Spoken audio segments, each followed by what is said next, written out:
네, 안녕하십니까. 방금 소개받은 이화이 한영 산업연구원장 권영대입니다. 앞에 주원 본부장님이 글로벌 경제 얘기하시면서 AI로 인한 글로벌 경제의 성장을 말씀해 주셨고, 정규철 박사님이 한국 경제 말씀하시면서 사실은 이제 AI에 들어가는 반도체인데 반도체 시장의 호황에 따른 한국 경제의 성장 그리고 그로 인한 불안정성에 대해서 말씀해 주셨습니다.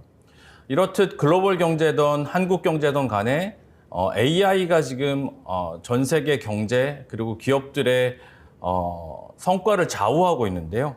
그 측면에서 오늘 말씀드릴 전방위적 변수 속 기업 전략적 대응에 대해서는 AI를 기업이 어떻게 활용해서 이 상황을 극복해야 되는지 설명드리고자 합니다. 저희가 이제 그 챕터별로 조금 세분화해서 말씀드릴 건데, 그 앞에서 말씀드렸던 세션 1과 세션 2에서 말씀하셨던 그 상황과 일맥상통합니다. 저희는 이런 불안정한 상황과 예측 불가능한 시대를 나비 시대라고 얘기를 하는데, 이 나비 시대에서 AI가 어떤 역할을 해야 되는지에 대한 말씀을 먼저 드리고요. 두 번째는 그 AI를 기업 경영, 기업 전략에 활용하기 위해서 어떤 전략이 필요한지, 그리고 세 번째는 그 전략을 실행하기 위해서는 어떤 액션 아이템이 필요한지, 이렇게 세 가지에 대해서 설명드리고자 합니다. 말씀드렸듯이 이제 나비의 시대에서 AI를 어떻게 활용할 거냐에 관련된 내용으로 먼저 설명드리고자 합니다. 앞에서 말씀드렸던 예상치 못한 정치지정학적인 전쟁 또는 기술의 갑작스러운 등장에 의한 변화, 그리고 이 두 가지가 어우러지면서 만드는 시장의 변동성. 근데 이 변동성들이 예를 들면 중동에서 전쟁이 벌어졌는데 유가가 오르니까 물가가 오르고, 물가가 오르니까 금리를 좌우하고, 금리를 좌우하니까 실물 경제와 금융 경제를 좌우하는 이런 상호 연결돼 있는 인터커넥티드, 이 네 가지를 조합해서 저희들은 나비 시대라고 부릅니다. 그래서 이 나비 시대를 어떻게 극복할 거냐라는 게 기업들에게 주어진 첫 번째 질문이라고 생각하고요. 이 나비 시대가 저희가 선언적으로 이론적으로 주장하는 것이 아니라, 여기 잠깐 보시면 왼쪽의 그래프를 보시면 세계에 대한 장단기 전망에서 글로벌 기업 리더들은 향후에 언제든지 위기가 발생하거나 위기 발생 가능성이 높아졌다라고 얘기를 하고 있습니다. 그리고 그런 이유 중에 하나로 과거에는 없었던 국가 간 무력 충돌이라든지 사회적 분열이라든지 기상현상이라든지 지경학적 대립이라든지 이런 이유들을 가장 큰 위협 요소로 꼽고 있습니다. 그래서 이 나비의 시대에서 어떻게 기업들이 대응하냐라는 거는 크게 이제 뭐 5가지 정도가 있는데요. 이 5가지를 근본적으로 보면 결국은 AI를 기반으로 이런 나비 환경에 대응할 수 있는 역량을 확보하더라. 그게 AI를 활용한 새로운 사업, 뉴 비즈니스 디벨롭이 됐던, 또는 우리 내부 운영의 효율성을 강화하는 방향이 됐던, 이 두 가지를 통해서 결국은 나비의 시대를 대응하더라라는 게 저희들이 여러 기업들을 분석하면서 찾아낸 공통적인 요인이었습니다. 근데 앞에서 말씀드렸던, 그럼 AI가 무엇을 할 수 있길래 이렇게 신사업도 창출하고 운영 효율성도 강화할 수 있느냐라는 측면에서 보면 이제 단계가 계속 진행될 거라고 생각합니다. 이미 이제 반복적이고 수작업 중심의 업무는 자동화되기 시작했고요. 대규모 콘텐츠가 개인화되기 시작했습니다.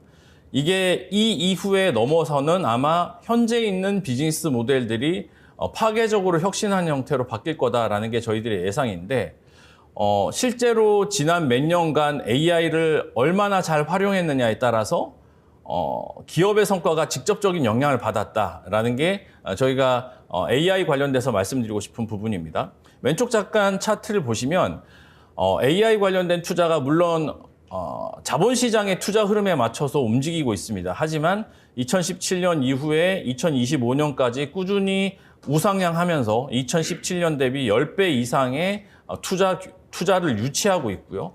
오른쪽 차트를 잠깐 보시면 최근 화두가 되고 있는 여러 가지 기업의 효율성을 강화하기 위한 키워드들이 있습니다. AI도 있고 로봇 자동화도 있고 자율주행, RPA, 클라우드 컴퓨팅, IoT 다 있는데 왼쪽에 있는 두 개, 그러니까 AI와 피지컬 AI에 해당되는 휴머노이드 로봇 두 개가 비선도 기업과 선도 기업을 나누는 가장 극명한 요인 및 레버더라라는 게 저희들의 분석 내용입니다.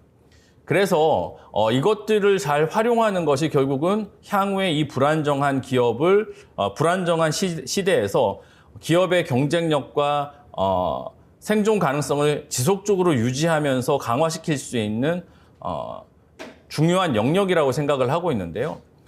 이 측면에서 보면 AI가 사업도 변화시킬 거고 우리 내부 운영도 변화시킬 거라고 생각을 합니다.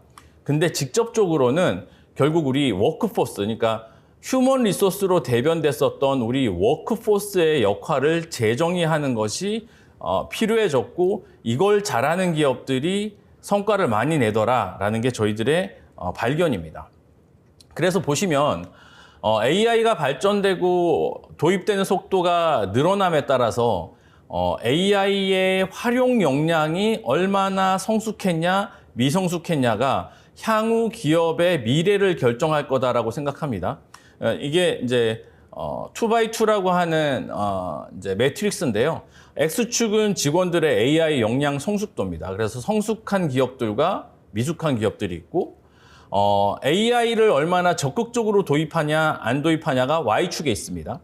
그래서 이 두 가지 축을 기반으로 보면 Y축은 사업의 성격이라든지 여러 가지 이제 회사의 체력이라든지 이런 것들을 고려했을 때 선택의 문제지만 X축은 성숙하냐 미숙하냐가 기업 운영의 미래를 거의 결정하더라. 그래서 성숙한 기업들은 초가속 진보를 하거나 코파일럿 구조로 계속해서 진화하는 반면에 미숙한 기업들은 대규모로 대체되거나 정체된 형태로 기업이 발전할 거다라는 게 저희들의 예측입니다. 그래서 이런 AI 워크포스를 전체적으로 잘 활용을 해야 되는데 이 AI 워크포스를 잘 활용하려고 하면 결국은 워크포스 전반적인 조율을 할 수 있는 역할이 필요하고 그걸 저희는 워크포스 오케스트레이션이라고 부릅니다. 그래서 이 워크포스 오케스트레이션이 이 AI를 활용하는 데 있어서 핵심적인 역할을 할 것이다 라고 저희들은 보고 있습니다. 그런 측면에서 AI 기반의 워크포스로 전환하기 위해서는 얼마나 준비되어 있고 그거를 우리 의사결정에 얼마나 활용하고 있으며 그거를 실행하기 위해서는 어떤 체계가 갇혀 있느냐를 같이 질문하면서 이 오케스트레이션의 필요성에 대해서 다시 한번 설명드립니다. 그러면 두 번째 챕터에서 오케스트레이션 필요한 것까지는 알겠는데 오케스트레이션 전략을 어떻게 활용해야 되는지 조금 더 상세하게 설명드리고자 합니다. 저희가 산업혁명과 AI혁명 두 가지를 많이 비교해가면서 얘기를 드리는데 산업혁명은 우리 사회를 엄청 많이 바꿨죠. 내가 가지고 있는 땅이 곧 생산성을 의미하던 시절에서 기계를 활용해서 에셋이 아니라 내가 어떤 기계를 가지고 있느냐가 생산성을 결정하는, 그래서 기술이 도입되고 생산 공정이 기계화되는 형태로 많이 바꿨습니다. 근데 AI 혁명은 거기서 조금 더 나아갔습니다. 산업혁명은 산업현장, 그러니까 공정과 생산 현장에서의 혁명이 일어나는 데 반해서 AI 혁명은 직접적으로 보면 지식 서비스, 특히 이제 회사로 보면 회사들마다 부르는 이름은 다르겠지만 백오피스, 쉐어드 서비스 또는 관리 업종에서 먼저 일어나고 있습니다. 그리고 그게 생산 현장에 같이 적용이 되고 있고요. 그런 측면에서 AI를 어떻게 활용하느냐가 결국은 인간과 AI 협업 중심의 업무 수행 방식으로의 전환을 가속화하고 있는데 과거 기준에서 보면 불과 3년 전만 하더라도 업무에 AI를 활용한다고 응답한 비중은 챗GPT가 출시된 2022년 11월 기준으로도 22%에 불과했습니다. 그런데 2025년 기준에 3년 만에 88%로 4배 가까이 증가했고요. 오른쪽 잠깐 보시면은 현재 업무에서 AI와 어떻게 협업하고 있느냐, AI를 어떻게 활용하고 있느냐라는 질문에서 절반 정도가 AI를 활용하거나 AI가 리드하고 있다라고 대답을 했는데 4년 이후를 내다봤었을 때는 인간이 단독 수행하는 것은 3분의 1로 줄어들 거다라는 게 대부분의 기업 경영자들의 대답이었습니다. 이런 것들을 보면 업무 특성에 따라서 아마도 인간과 AI의 역할이 달라질 거다라고 생각을 하고 있는데 업무 성격이 전형적이고 그에 따른 책임 수준이 낮으면 낮을수록 AI가 주도하고 AI가 대체하는 업무가 될 거다라고 생각을 하고 있습니다. 반대로 업무 성격이 비정형적이고 리스크나 책임 수준이 높으면 높을수록 여전히 인간이 주도하는 역할로 남아있을 거라고 생각을 하고요.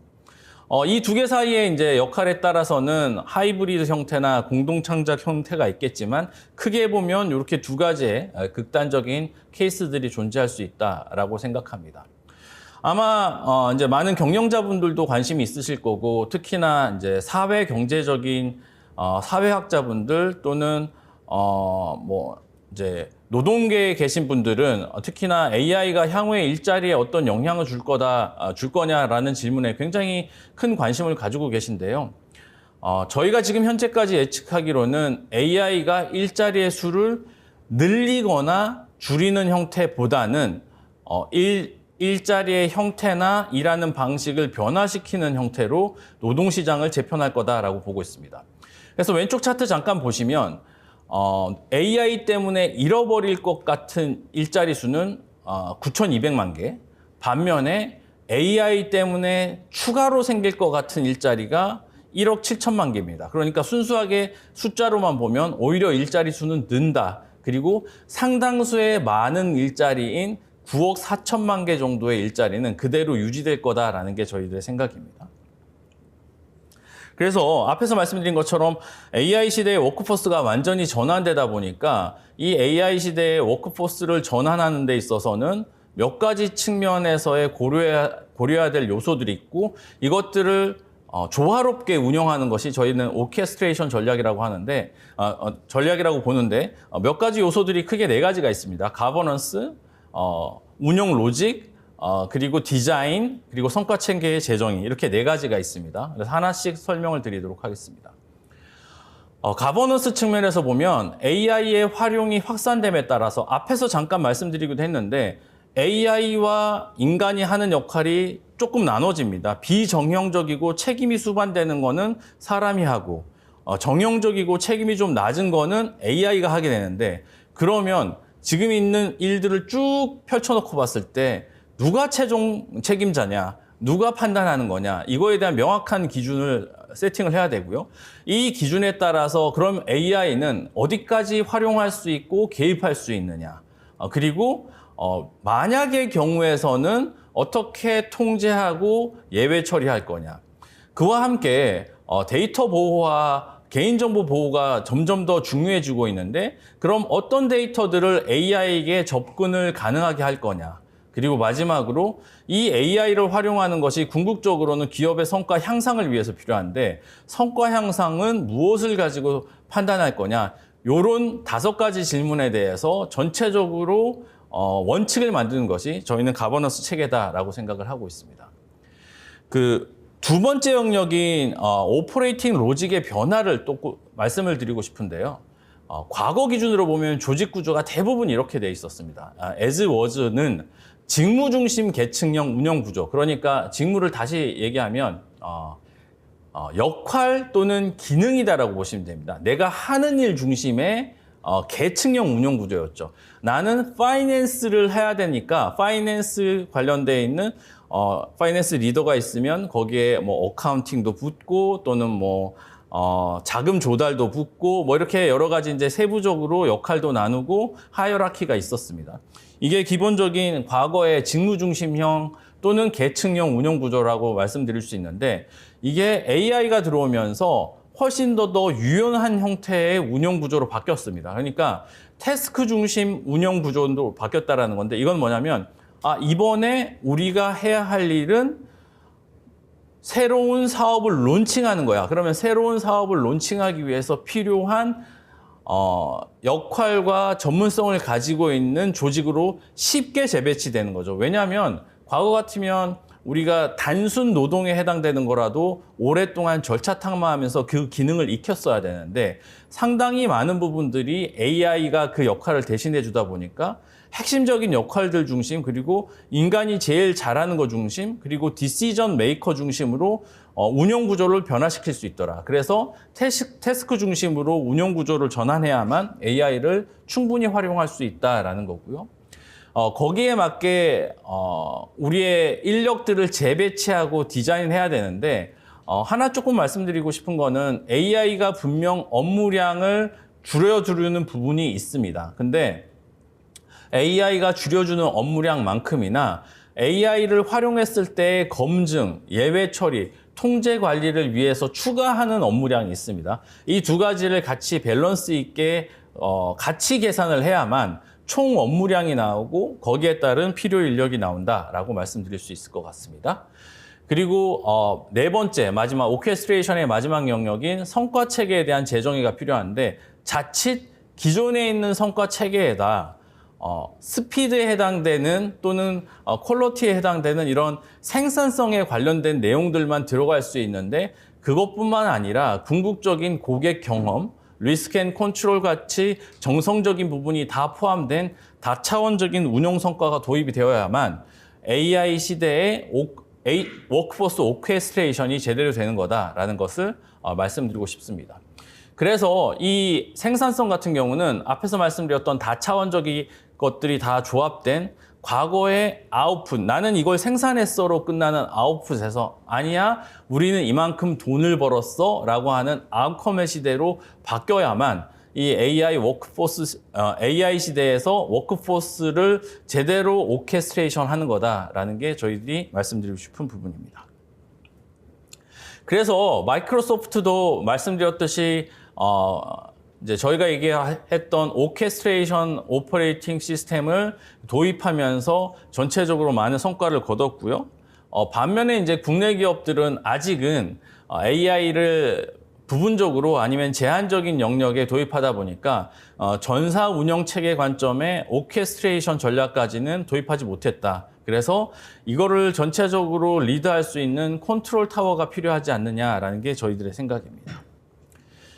그래서 한국 기업이 조금 부족한 그 컨트롤 타워 기능을 어떻게 하면 확보할 수 있을 거냐라는 측면에서 세 번째 챕터를 준비를 했습니다. 컨트롤 타워는 궁극적으로 보면 전사 자원에 대한 우선순위와 배분, 그리고 업무 인력 운영 체계의 통합, 이걸 통해서 전사 의사결정 체계를 정렬하고 마지막엔 그걸 모니터링하고 피드백을 주는 성과관리 모니터링 시스템까지를 포함하는 컨트롤 타워가 필요하다라는 게 저희들의 생각이고요.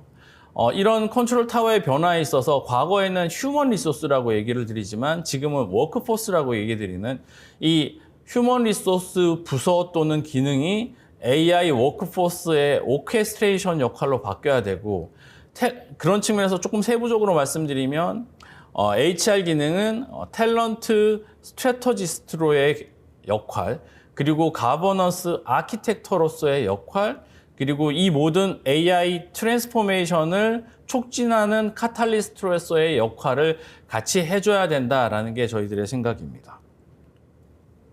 그래서 이걸 하기 위한 전략 방향, 거버넌스 체계, 조직 및 협업, 역량 포트폴리오, 과제 및 우선순위, 운영 모델 내재와 이 6가지 영역별로 세부적으로 해야 되는 프로세스에 대해서 잠시 설명을 드렸고요. 요 얘기들을 워낙 짧은 시간에 말씀드렸다 보니까 한 3가지 키워드 정도로 재정리를 해봤습니다. 첫 번째는 전사 업무 구조를 태스크 중심으로 전면적으로 재설계해야 된다. AI를 활용할 수 있기 때문에. 두 번째는 컨트롤 타워 기능을 좀 도입을 해서 AI 운영의 오케스트레이션 역할을 할 수 있도록 맡겨야 된다.